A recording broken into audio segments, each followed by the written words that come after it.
Hi, this is Scott. Today I'm going to talk about how to make a emergency kit or a bug out kit. So I'm going to go through my garage. I'm going to look through all my camping gear, see what I can find. I'm going to try to build a kit, and I might have to buy a couple of things, but I just want to get something basic in there, so I've got something crazy here today. Okay, let's get this rolling. This is my initial or the primary evolution of my vehicle bug out kit. So I always have Nalgene bottles with me. This happens to be my wife's. I grabbed it was clean. I think water is going to be a big issue. Water and food to me are like two of the primaries. This is one of the things that I had to purchase. I haven't actually filled it with water yet. I purchased this at Walmart. I can't really tell you if these are any good or not. This will hold 7 gallons. It's Reliance, and I've heard a lot of people say that one of the hardest things that they keep in a vehicle bug out kit is water, because a lot of these containers leak. I would like to eventually evolve to like a military grade jerry can. Okay, food. This is high fat, high calorie, and yummy. But I'm not sure how long this would actually last in the car with the heat here. So this is kind of a test peanut butter. I took it out of my emergency food stores. These are, I really need to amp my food up also. I took a bag of, 2 bags actually, a bag of black beans from my emergency food storage. These are an oxygen-free storage, as is the white rice. These are not ideal for being on the move. You got to cook them. You got to have enough water to boil. But I like the idea of having some calories. I also want to get SOS bars for this kit, which I do not have, like the Life Raft kit, bars. I've got 2 Mountain House adventure meals. I've got a chili mac and a chicken fried rice. I know these are super expensive, but pretty much any kind of food that's going to be good, that's quick cook for your vehicle bug out bag is going to be a pain to cook. You're going to have to heat it, or you're going to have to boil water, unless you just want to live on like Cliff Bars or something like that, which I don't necessarily want to do. A pair of leather gloves, slightly worn. These babies aren't cheap. I use these a lot in the yard when I'm working with wood and stuff. They say if you injure your feet or your hands, you've reduced your abilities to survive by like 50%. So having gloves when you're doing work is important. I've got a set of cheap Barska lenses. What I like about these, not necessarily this model, but the idea, the concept of having these, you don't have to drive up on something. You can kind of hide and work your way up to an area to see if it's secure, see if it's safe, see what's going on. Look for a forest fire, look for traffic jams, look for some kind of civil unrest. And you can get these, you can get binoculars like these, field binoculars, pretty inexpensively. I'm not saying these are good or bad or anything else. So this is more of a concept video. The material that I have in here, again, is just stuff that I got out of my garage, other than the water thing, and I think one other thing in here, which was, you can see this is not organized yet. I just started doing this. The other thing that I bought was some lighters. I don't know. I think I might have actually left those in the truck. I've got 2 basic first aid kits. I do not have a trauma kit. I need a trauma kit. I need to build one. These are just, your basic boo-boos, basic cuts and scrapes, ointment, medical gauze, Band-Aids, stuff like that. That's a tripod. That's for videoing. That wouldn't be in my kit.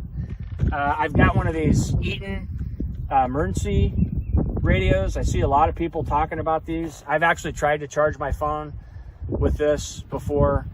I'm trying to think of where the USB port on this is. Yeah, there's a USB port there to charge an iPhone. Good luck with that. I was not able to get it to charge my phone. Literally impossible. Also, to get the radio to work, you've got to crank a long time. I mean, like, it's brutally long amount of time for the amount of radio you get out of it. But the one thing that I do like about this radio is the flashlight. You can crank this sucker, and it gives you light pretty quick.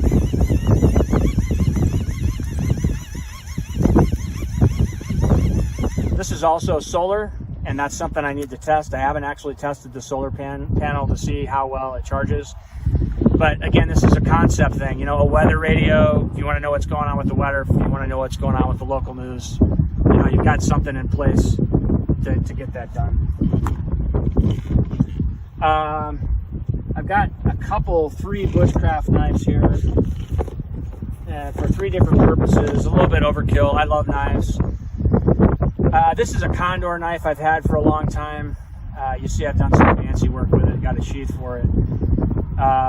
This is a seriously thick blade. I don't necessarily like the profile, but what I love this knife for is for batoning and splitting wood. It does a really good job. This blade is really heavy, it's really thick. It's a full tang knife and pretty inexpensive. I don't know what they go for now, but Condor has some fun, cheap knives. This is a Maracniv or Mora knife. You can see that I've done some custom stuff with it. I do quite a bit of carving, wood carving, hand carving. This is my go-to knife. I love this knife. It's considered a Scandinavian Sloyd knife. These things are super cheap. The handle used to be, you know, the typical Mora red. It's been sanded. I think I used milk paint on that. And it was all painted out, but that's all distressed just from use. These are outstanding carving knives for an outstanding price. I love Mora knives. I love them. So this is for small work. I would use this to cut line, to cut rope, to shelter build, to build small, wooden tools around camp. Super sharp, but outstanding. I would not baton wood with this. I mean, I guess you could in a pinch, but you got a pretty good chance of snapping the blade. And here's another Mora knife.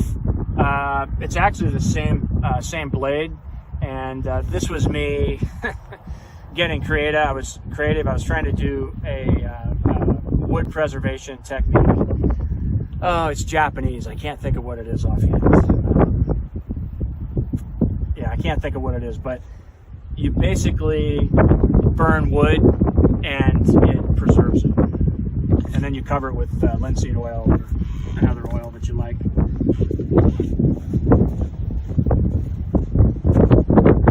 Okay, the next thing I've got in here is a stainless steel cup. This gives you it's not double walled. You want to make sure you've got something stainless steel and single wall that you can boil water with. So I can take this and I can make instant coffee with it, or I can pour in some water, boil it, and pour it in my freeze-dried foods. I actually would like to have one of the full lidded cups, the single wall cups. I need to order one, but this was handy at Wally Mart. This is one of those other items that I bought because my son took my cook kit. So this is what I've got right now, and you know what? It'll work. For emergency fire, I do have a kit in here, with a fire starting kit with a striker, but I also have a Bic lighter. After tracking a lot of the professionals, I think having a lighter is a really solid idea, especially if you don't have a lot of time or if it's raining. It just kind of gives you a leg up. You've got a lot of sun protection, and I would have a long sleeve shirt available, and I would have some pants. That's another thing that I don't have in my vehicle kit that I need long pants, because I don't ever wear pants here. I mean, it's so hot. I'm sweating just sitting here talking. So, but still, you want pants, because if you got to go bushwhacking, it keeps the bugs off. It keeps you from getting your legs scraped and stuff like that. Okay, I've got a super lightweight, super long spoon that gets down in the freeze-dried meals. so you don't have to get it all over your fingers. This is super lightweight. It's not a must-have, but man, is it handy. A lot of the ideas and stuff that I've got here, I actually got from hiking the Vermont leg of the Appalachian Trail. I didn't hike the whole thing, but I did 110 miles, and we did, I think the 10 miles was the least we did in one day, and 18 was the most we did. And I tell you what, I have weak ankles. My knees are shot just from being active when I was younger. That 18 mile day about took me out. And that brings up another issue, which is pack weight. You don't want to be carrying a 50-pound survival bag, I can tell you that right now. Unless you're, if you're super young and super fit, like 1% of the population. Contractor grade trash bags, if you're into survival at all, you've heard all about these. You can build shelters with them. You can use them as a ground cover. You can fix a car window with them. You can block wind with them. A lot of things that you can do with these. Zip ties, same thing. Just allows you to quickly and easily attach one thing to something else. I mean, you can use it on tarps. I do not have a tarp yet. That isn't yet another thing that's on the list. One of the things that I want to shift from, well, I've been thinking I want to shift from a tent. This is the tent that I used on the AT. It's a one-man with poles. It's not ultra light, because to get ultra light, you're talking like $400 or $500 for a super good tent. I think I paid $65 for this thing on Amazon, and it actually worked. It was good. I slept in this every night. The thing I like about a tent is it keeps the critters out. And we have rattlesnakes here, we have copperheads, we have cottonmouths. Occasionally, I guess people will see rattlesnake. There's a rattlesnake that's actually related to the western diamondback, but I see snakes in my yard all the time. I have yet to see a poisonous one, but I see them a lot. So there's a lot of snakes here. So you want a tent. I've got some extra ditty bags here that I haven't done anything with, so I'm not even going to talk about those. As you can tell, this is not ultra organized yet, because I haven't really decided what's going to go in here. I've got some paracord here that's kind of shot. It needs to have the ends done, but it's a good idea to have some line. If you want to run a ridge line for a tarp tent, if you need to tie something up in camp, if you need to make a tripod, this stuff is golden. Another ditty bag, a space blanket, another space blanket, batteries for my headlamp. Where'd it go? Batteries for my headlamp, and I also have a mag light. I've had this mag light since I got married. This will be June will be my 26th anniversary, so that shows you how much this thing's gotten used. Somebody actually had our names engraved on it. My wife had it in a cabinet, so I'm like, hey, I might as well take it out and use it. But nice mag light, but it was free. Somebody gave it to us as a wedding gift. And this is an Energizer headlamp. This is a concept thing. Again, I don't care what kind of headlamp you get, but I personally think that these headlamps are far superior to a flashlight, because it's hands-free. You can use it as a light in the inside of a tent or a shelter. I really like the headlamps. But I have a backup of a mag light. Okay, this is a kind of an ultralight sleeping bag. It's super small. It's like, you want to talk about claustrophobia. There was one night on the AT, Appalachian Trail, where I actually slept inside this because it got so cold. But most of the time, I just use this to lay on top of. And I'm really interested in alternate sleeping methods, but I haven't gotten out and purchased them yet. And bivy sacks, shelter. What am I trying to say? Tarp shelter. What's the other one? It's the thing that you tie and it hangs from tree to tree. Oh my gosh, I can't think of what it's called. Hammock, yes. I'm extremely interested in hammock camping. So this is what I have now. It's my bedding. It works. This is an REI rain jacket. that spin around the world and back. I've sprayed it a couple times with water repellent. It's in a stuff sack. It's hooded. It zips up. So this acts really well as a wind barrier, keeps the rain off, and you know, if you've got a long sleeve shirt on, it'll keep you pretty warm. Okay, I've got a MSR stove pocket rocket. You know, there's a lot of complaints with this stuff for a car. I mean, it's, you know, it's a pressurized canister, right? So use with caution when you're storing in a vehicle. I've read that both the lighters and these kind of canisters will actually lose gas and pressure if they get too hot. We don't even want to talk about exploding or any of that stuff, but this is what I have. This is what I'm using right now. You know, you might want to look into a Nesbitt tablet stove or something like that. The only problem with those is they don't give off a lot of heat. The thing about this bad boy is it gives off pretty good heat if there's not a lot of wind. If there's a lot of wind, you basically have to build like a little shelter around it somehow. But you take this little stove right here, and it just screws right on the top of it, like that. And then it's got a valve, just like a Coleman stove. Open it, light it,